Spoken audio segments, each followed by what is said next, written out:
Regular council meeting amended June 20th, 2017. Could we have a moment of silence?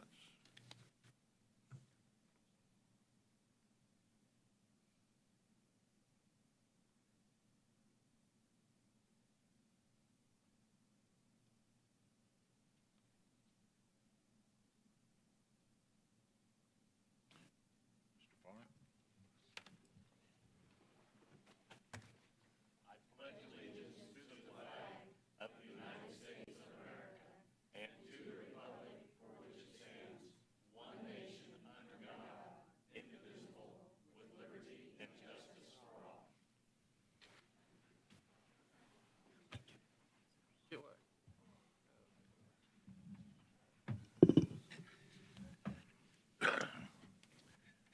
Comments from the public? Well, hearing none. Consent agenda? I move that we approve the consent agenda as presented. Second. All in favor? Aye. Opposed? Number 13. Public hearing, setting of water and sewer rates. Do we open the public hearing? Okay, Eric? Oh, thank you, sir. At the City Council work session of April 18th, 2017, the City Council received a water and sewer rate study from Raftles Consultants. The memo from the work session and the PowerPoint presentation by the consultants that you received is attached. The study forecasted future sewer expenses and sewer rate increases that would be necessary to cover them.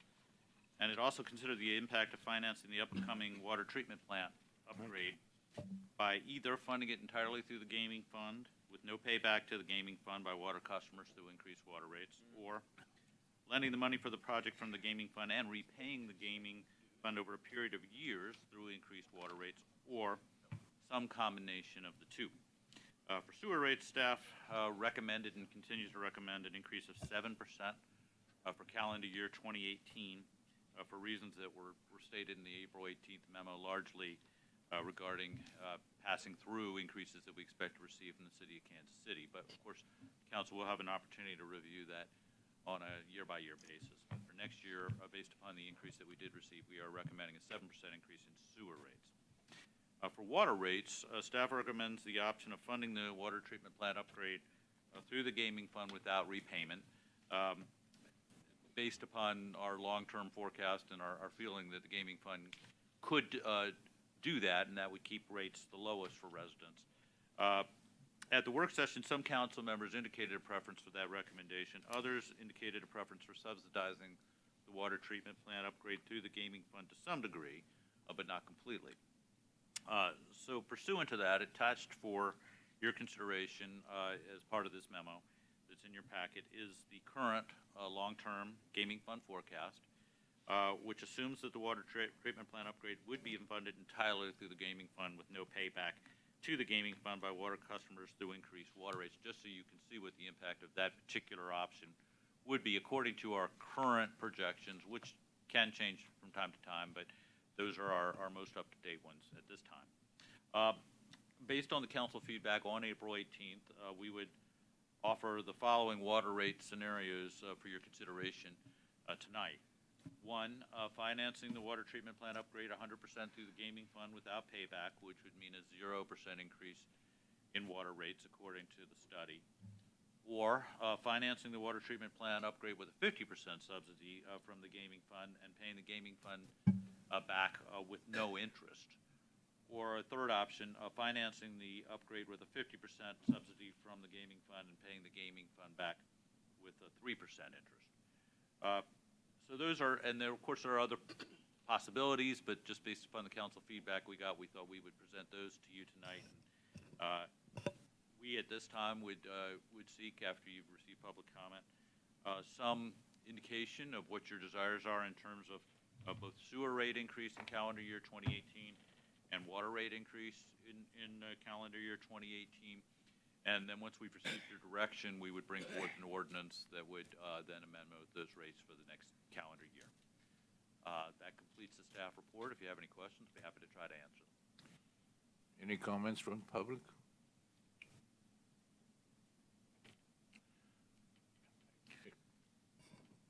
I'm not asking about the upgrade to the treatment plant, but for like sewer rates, for what it cost us, are we passing on that to the users? I mean, it goes up. At one time when I was an employee here, it was a legal opinion that we can't subsidize the utilities, that the users have to pay for the utilities. Is that correct, Mr. Barzee? Candidly, I have not researched the law again. Was previously the law. That's true, but I should have. I've been tied up in other things, and I just haven't, Mr. Stewart. I don't think that law, I've been thinking about it. I mean, I'm not a legal counsel by any means, but it probably does not apply to upgrading the plant, but it does the rates, I think. Yes, sir. Unless they, And I don't know the answer to that legal question, but certainly it is appropriate practice. These are enterprise funds, and they should pay for themselves through user rates. okay. And I didn't want it to get to where, like, you know, the insurance thing, where we let it go for several years and then the employees got hit. In this case, it would be the citizens get hit. If we let it go, something they should have been raised and we didn't raise it, and then all of a sudden we had to raise it a bunch. That's what I want to kind of keep away from. And that's a large part of what the study that we did have done by the consultant was designed to do, to determine what kind of rate increases would be necessary in order to make sure that the funds pay for their. We don't have much control over the sewer rates. No. We just got to pay it. So, And- okay, thank you. But we're pretty convinced that sewer rates will continue to go up. Yes, sir, and again, part of our recommendation to you in April was that we look at this each year and we make adjustments depending upon what happened in the previous year. But we do know that Kansas City, to whom we do pay wholesale sewer rates, has a massive capital project that it is going to need to pay for by charging its customers, both retail and wholesale. And based upon that knowledge, we do expect significant increases from Kansas City to us each year, and we would recommend passing those on to our sewer customers. Well, it's my feeling that if we can do the overhaul on our water treatment plant and not burden the citizens with additional money, we should do it. However, down the road, if we find ourselves in trouble, we could go back and increase the water rates at that time. That's right, sir. Again, our recommendation would be that we consider this annually, so if we find ourselves in a different situation, you'd always have that flexibility. Fred? I favor funding water treatment plant from the gaming fund with no payback by the water customers through any rate increase at this time. Pretty much what you're saying. Yeah, I agree with it on that scenario. I know it's in here somewhere, can't find it again. How many years will it take for the recover from that, the gaming fund to recover? You had a certain number of years that it might come back to a healthy balance. Yes, sir. So the very last page of the memo that's in your packet, if you look at the ending fund balance, we currently show it going down from, we're expecting, of course, we're spending a lot of money this year, 2017. Yeah. We're starting with about $43 million this year, now projecting to be down to $21 million at the end of this year because of all the money that we're spending on the redevelopment area. It would get down to a low, according to these projections, of about $9.5 million in 2019, at the end of 2019, and then would start to rise again, according to our projections, to the point where at the by 2022 we would project it to be back up a little over $24 million. So 2019 would be the low water mark according to our projections, a little under $10 million. So based on the I would tend to agree. I'm sorry, Fred, were you finished? no, Oh, I tend to agree with Fred about this. I think that's what we got the gaming fund for, is things like this, and I think it's a very good attraction to the citizens of Northtown that they don't have to worry about a rate increase, at least right away. We're trying to grow the city in several different directions, and this might be a good incentive to to increase residential and business people around the city. Fred? So what you're saying is that by 2019, the gaming fund would be down to approximately 1 year's income from the gaming fund. We would have a balance of about a year ahead.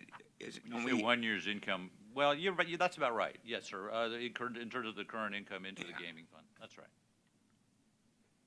Zach? On your projections on the gaming fund, was the public safety sales tax included in those projections, or was that done before it passed? Because we may not, I know we're using, some other things for gaming as far as, would that have any effect with the No, new? sir.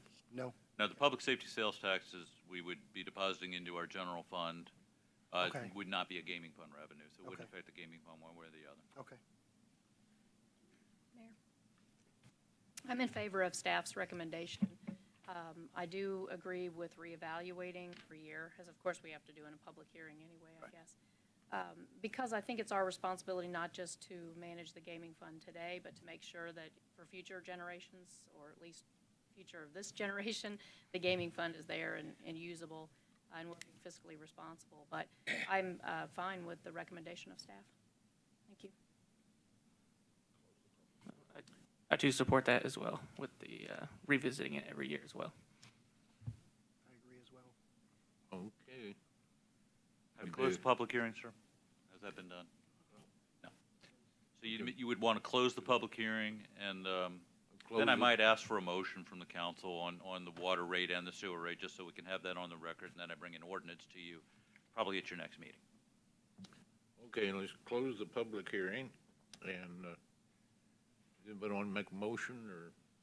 If I could have two motions, one for water rates and one for sewer rates, and based upon your discussion, it sounds like a motion to increase sewer rates by 7% in calendar year 2018 and water rates by 0% in calendar year 2018. Yes, I move to what you just said. I'll second. For a 0% increase on water and a 7% increase on sewer. I'll second her motion. All in favor? Aye. Opposed? Okay. Thank you. Number 14. Application for conditional use permit, 1208 Armor Road, bill number 7205, ordinance number 9002. Mr. Eric? Thank you, sir. I'll call on the Community Development Director, Sarah Copeland. Good evening. The owner of the existing Wendy's on Armor Road plans to demolish the existing building and build a new Wendy's on a different orientation on the property. And while this use is permitted, the resulting amount of on-site parking is more than 150% of the amount that's required. The zoning ordinance permits significant increases over the maximum permitted with a conditional use permit, which is before you tonight. The Planning Commission held their public hearing on this on May 11th, and no one spoke. The Planning Commission unanimously recommended approval to you, and there are 3 conditions on that in the ordinance. I'd be happy to answer any questions you might have. First read, I'm sorry. I just, curiosity's sake, they're gonna go over 150% more than they got now? What we require now is a very low number. And so this is actually less parking than they have on the site now. But because they're totally demolishing the building and building a new one in a new location, we consider it a brand-new project. A new location? New location on the lot. Oh, okay. Oh, okay. Thank you. First reading? Second. All in favor? Aye. Opposed? An ordinance authorizing a conditional use permit to permit parking in excess of the parking maximum for 1208 Armor Road, subject to the conditions incorporated herein. I move that bill number 7205 be placed on second and final reading and passes ordinance number 9002. Second. Call roll. Councilmember Farr? Yes, ma'am. Councilmember DeLong? Yes. Councilmember Lodahl? Yes. Councilmember Pearman? Yes. Councilmember Sanders? Yes, ma'am. Councilmember Clevenger? Yes, ma'am. Councilmember Stewart? Yes. Councilmember Stefan? Yes. An ordinance authorizing a conditional use permit to permit parking in excess of the parking maximum for 1208 Armor Road, subject to the conditions incorporated herein. Number 15. Application for conditional use permit, 1437 Howell, bill number 7203, ordinance number 9000. There's no mic. Eric. Thank you, sir. I'll call on Ms. Copeland.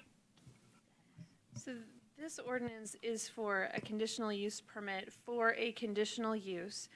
This type of recreational space is a conditional use under our zoning ordinance. The applicant wants to convert approximately a third of the existing building south of the indoor rock climbing facility to soccer facilities. So there would be indoor soccer, then parking area in the existing storage lot, and then at the south end, an outdoor soccer field. The Planning Commission held the required public hearing on June 1st. No one spoke, and they unanimously recommended approval to you.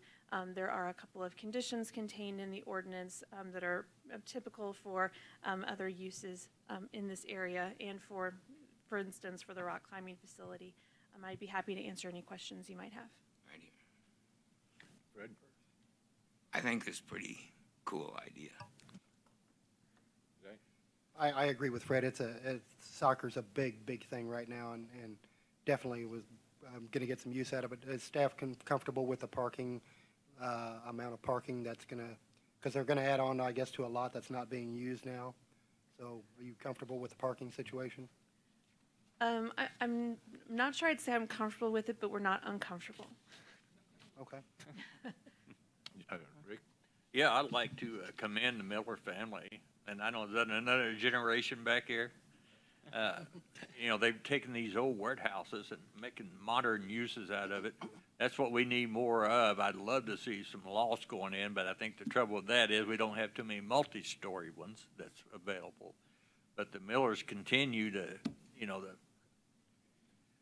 step out and give it a try, you know, and risk the. And I just admire the family for doing this. Thank you. First, if there's no other questions, first reading. Second. All in favor? Aye. Opposed? An ordinance approving a conditional use permit to permit indoor recreation, a conditional use, at 1437 Howell, subject to the conditions incorporated herein. I move that bill number 7203 be placed on second final reading and passes ordinance 9000. Second. Call a roll? Councilmember Farr? Yes, ma'am. Councilmember DeLong? Yes. Councilmember Lodahl? Yes. Councilmember Pearman? Yes. Councilmember Sanders? Yes, ma'am. Councilmember Clevenger? Yes, ma'am. Councilmember Stewart? Yes. Councilmember Steffen? Yes. An ordinance approving a conditional use permit to permit indoor recreation, a conditional use, at 1437 Howell, subject to the conditions incorporated herein. Number 16. Task Order Number 2 with SCS Engineers Environmental Support Services, Resolution Number 17049. Mr. Eric? Thank you, sir. I'll call on the city councilor, Tom Barzey. Mr. Mayor, members of the City Council, we amended the agenda yesterday to include this item. I'll give you a little history in a minute, but I wanted to let you know when it had to go out, we didn't have really all of the final numbers. In fact, we were still in a meeting until 6 o'clock, and this needed to be out a little before 5 so that we can amend the agenda this evening. As you'll recall, 2 weeks ago, you approved a contract with Clarkson Construction Company to do the Phase 2 road, if you will, road work into the Armour Road redevelopment area at Vernon, which also includes some work on the north side of Armour Road at Vernon as well as the south and along along Mill Street and Railroad Avenue. We became aware a couple of weeks ago of some environmental issues that had recently been addressed with a very lengthy, almost 4,000-page report that I referenced in the memo that dealt with the former site called the Habco site. And as you recall, for many years, going back into the 1920s, first with the Reed Manufacturing Company, subsequently with Horn Boatwright Chemical Company, Habco, U.S. Borax. They manufactured a herbicide there, the primary ingredient being arsenic. Under a consent decree issued by the United States District Court for the Western District of Missouri several years ago, it was directed that that site be cleaned up by the responsible parties. In 2006, the Habco site itself was cleaned up. However, the arsenic had leached under Railroad Avenue, as well as leached into the Sutherland's property. And as you're aware, we owned the Sutherland's property. We accelerated getting Sutherland's out of there this last summer, and as a result, the building came down, the remediation took place. They took out substantially more than they had originally had projected based upon their samples that they had taken, and that site is now what we would say it's basically cleaned up. And I only say basically because of this. The soil is as clean as you're going to find probably anywhere in the city, especially south of Armour Road. However, for a number of years into the future, the groundwater will continue to be monitored. There are 5 groundwater monitoring wells, 3 on the Habco site itself, and 1 on the Sutherland site, and 1 a little bit back behind along the railroad behind the Burger King. The reason all of that is important, when the final report was put together that we became aware of, like I say, just a couple of weeks ago, and we started looking through it, it indicated that as they moved further to the west, they located some other contaminants. Now, they didn't test it. I put some photographs in there. You can see the nice blue that's in there. That's copper, I'm told, but they have no requirement to clean that up. There is some, they found, though, 2 surface prior uses for this property. In other words, they had brought in fill a couple of times to keep building it up, and both of which appeared to be some type of industrial use they're not sure of. I was provided a map yesterday from 1963, and there does appear to be a building on there that certainly is not the Payless Cashways building and or the Sutherland's building. Trying to figure out what it is. I'm sure we eventually will. I give you all that information is because we realized that in talking to the EPA, they said from their perspective, you're good to go. But in that report, when it made reference to some other contaminants that may be there, we're not sure the levels of them even, but we realized that it would be critical that we cannot get out and start digging up something and not have a plan in place as to what we're going to do, knowing that there are some contaminants there to begin with. And so what this is before you tonight is hiring SCS. And we had done an RFP a while back, and we hired them. They're doing the environmental work down on the southwest part of this property, what we called the Leo Eisenberg tract. They would then come up and they would also do some, number one, before they start constructing the roadway, they intend to do some soil sampling.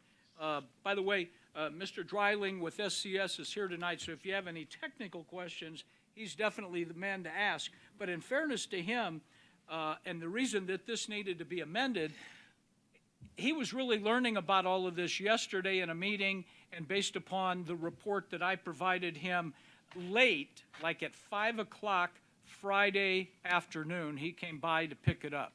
So in a very short period of time, he's trying to put things together. Hence, after that meeting today, he worked on an updated scope of work, things that needed to be done, and it amounts to a total of $23,703 to be able to do the work that needs to be done. Remember, if there are some things that they find, they would be basically also coming in on an on-call basis. If the worker, after they do their test, let's assume that the tests come back, it seems okay, there's not anything we need to do now, but as they dig in and they find something, they would be on call to come and take a look at it and do the tests that are necessary to clean up this if it needs to be cleaned up. primarily environmental laws are designed to protect the public as well as, and a part of the public are the construction workers themselves. And we need to make sure that they are protected.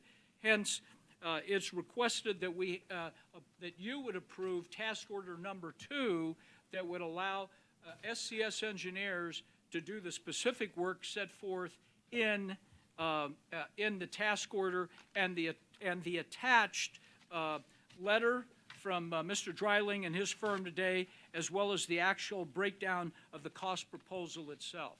If you have any questions, I'd be glad to answer them or defer those to Mr. Dreiling, who's here with us. Move to approve task order number 2, resolution number 17-049. Second. All in favor? Aye. Opposed?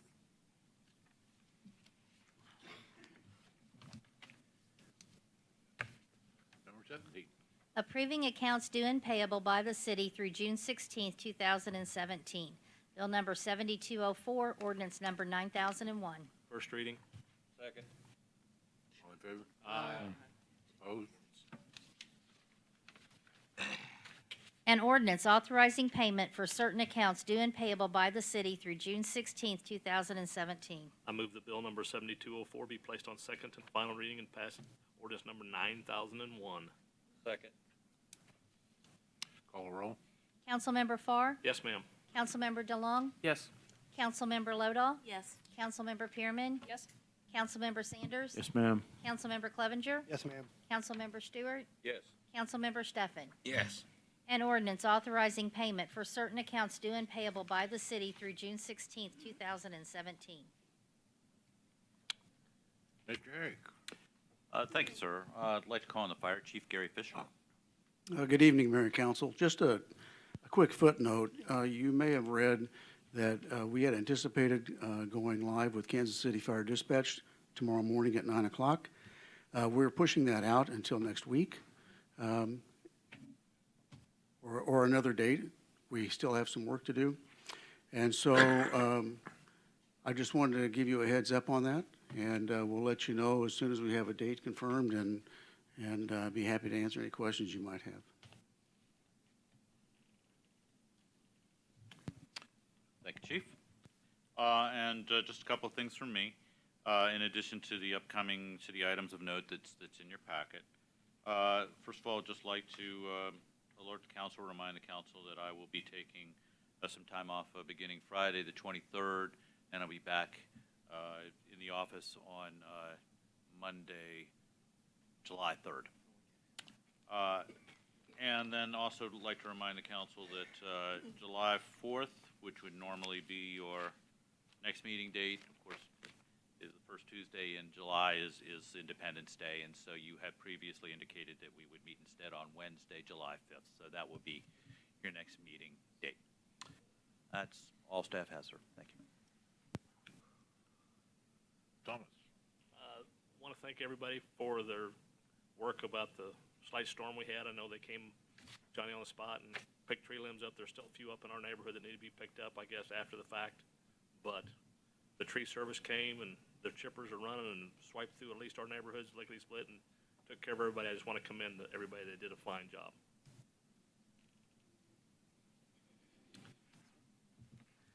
All right. We had Arts in the Park this last weekend. I think that went really well for a first-year event. Friday night, I believe there's about 200 unique people that came into the beer garden. And then Saturday was a little bit slower, but definitely think it was a good event. But so hopefully that continues to expand. Also on the storm cleanup, I was out. I got hungry at like 10 o'clock at night, and there's some city workers already out here picking some stuff up, some trash cans and tree limbs, dragging them off the street. So that was good to see. And Dag Park will now be closed until 3 p.m. on Wednesdays. Just want everyone for maintenance. I'm glad to be back, and I did get a chance to go to Arts in the Park as well, and I really enjoyed it. I look forward to hopefully getting to do that again next year.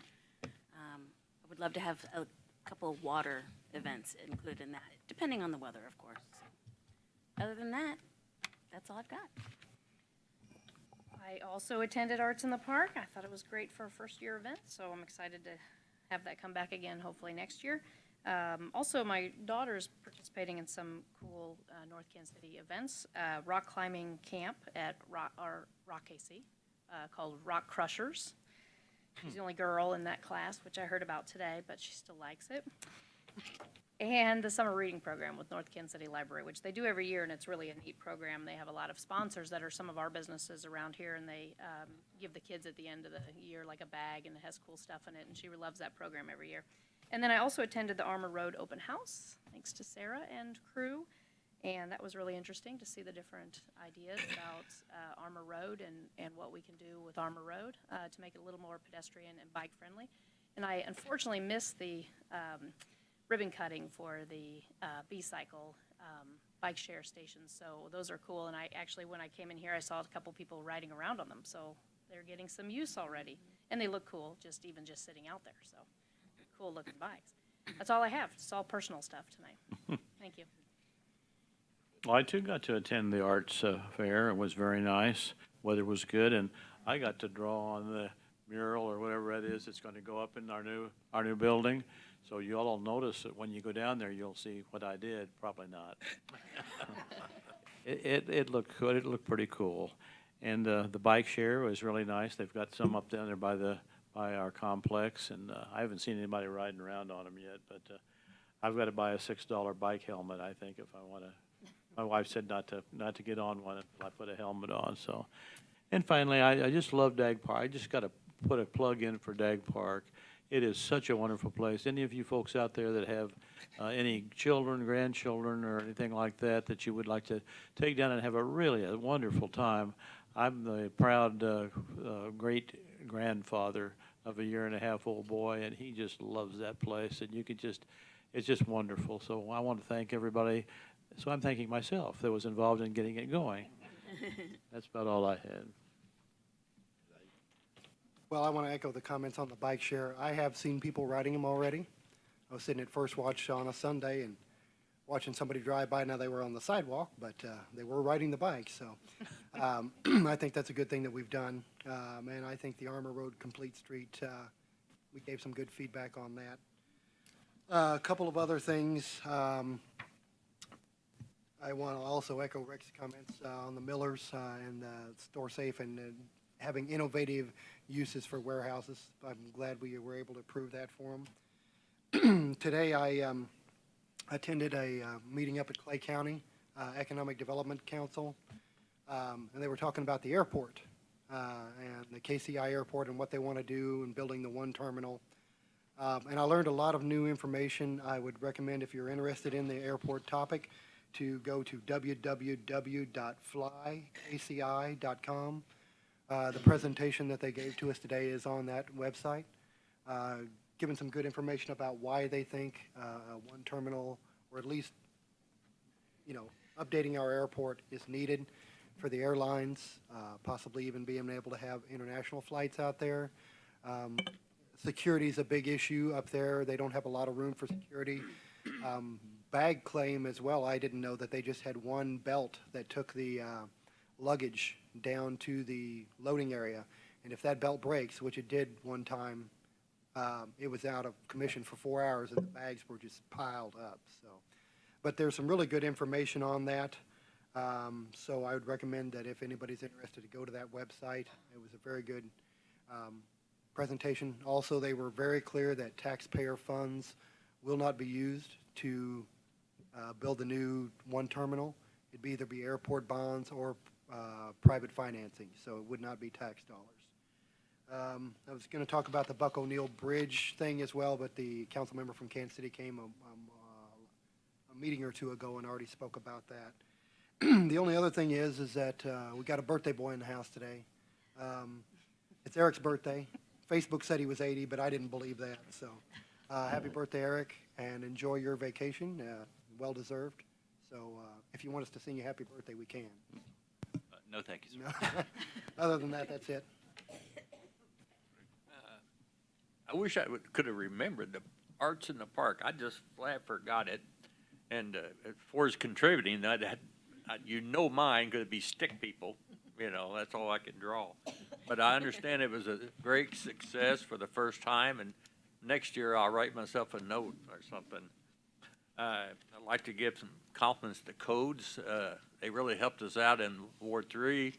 We had a really bad trash thing going on, and people don't realize that, you know, once it happens, you had to give people like 10 days or something like that. But they think we can solve these problems, and I get calls like, can't you get that trash removed? Oh, yeah, we're working on it.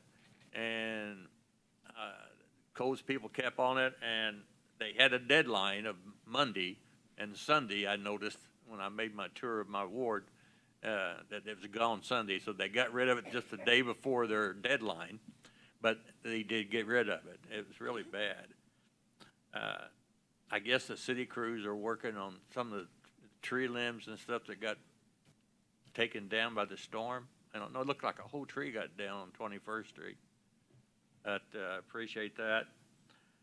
Somebody might want to tell the school district that owns that house now on the corner of, what is it, Iron and 23rd, that their shrubbery is taking over 3/4 of the sidewalk.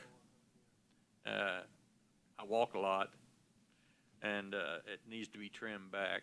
I'll do it myself, but, you know, you kind of wary of cutting somebody else's bushes, I guess, you know. But you might want to call them, and it's no big deal, but you got to go around it to walk down the sidewalk. And once again, I appreciate the work of the Merrill family on the soccer. You know, I never was much of a soccer. They didn't have soccer when I was a kid. I didn't even know it existed. It's just baseball in the summer, but it is popular now. I know it is. I got grandkids that play, so. And that's all I have. Thank you. Brett? Well, we all know that each month someone changes from first, and we go to the right. So last month I got all the glory. This month I'm last. And about all I can do is just tell everybody, just repeat what everybody else said. I will say, though, that since all the fire has been gone, that about 2 weeks ago we had this community workshop on the Armour Road redevelopment area. And I think it was a good turnout that I could see. Interested people, a lot of people that were interested in that project. I will say one last thing that, yes, the Dag Water Park, I know my grandchild just loves it over there. I think she would request that you extend the hours, extend the closing time at least one more hour. So that's all I have. Oh, everybody have a good Independence Day. Can you, either you, go back, remind them about Biggerstaff Memorial? Oh, yeah, don't get the. Yeah, Yeah, it's just want to remind everybody that the memorial for Bill Biggerstaff, who passed away July the 1st at Mackin Park at 1 p.m. I think it starts. And just want to remind you that, you know, Bill was a public servant here for years and then mayor. So just want to remind you of it. Yeah, good idea. Yeah, 1 o'clock. Well, here again, everything, well, I went to the Arts in the Park too, so. No, they wouldn't let me. Okay, number 21. Consideration of a request to hold and recess into an executive session as requested by the city administrator to be held on this date on a litigation matter pursuant to Missouri Revised Statutes, Section 610.0211. So moved. Second. Councilmember Farr? Yes, ma'am. Councilmember DeLong? Yes. Councilmember Rosendahl? Yes. Councilmember Pearman? Yes. Councilmember Sanders? Yes, ma'am. Councilmember Clevenger? Yes, ma'am. Councilmember Stewart? Yes. Councilmember Stefan? Yes.